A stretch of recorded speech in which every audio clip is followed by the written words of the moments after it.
Des del 1992 el Club Vòlei Sant Cugat està arrelat a la ciutat. Enguany serà el pregoner de la Festa Major.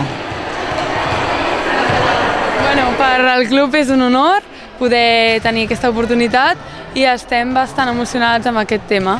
És molt emocionant per nosaltres, ja que hem sigut campiones de Catalunya i subcampiones d'Espanya.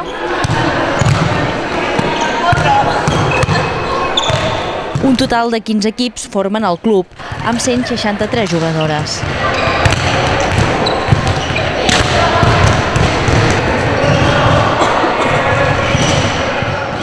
Es demostra la gran tasca que estem fent des de l'escola fins a l'equip sènior i que som un dels grans clubs d'Espanya entorn al voleibol i que estem fent un molt bon treball, tant des d'entrenadors fins a jugadores, i que demostra el sacrifici i l'esforç que fem cada dia, i que és un honor que la ciutat ens reconegui i que vegi que estem treballant dur.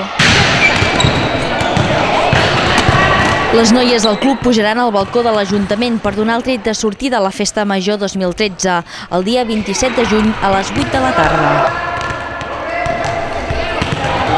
Més responsabilitat. Com Sant Cugatenc, la veritat és que sabem la càrrega emocional que porta això. Si has escollit a fer el pregó de la teva ciutat és molt entranyable. Com a president del club representa, a més de la càrrega aquesta emocional per ser una entitat del poble, representa un reconeixement per la feina feta aquests 25 anys.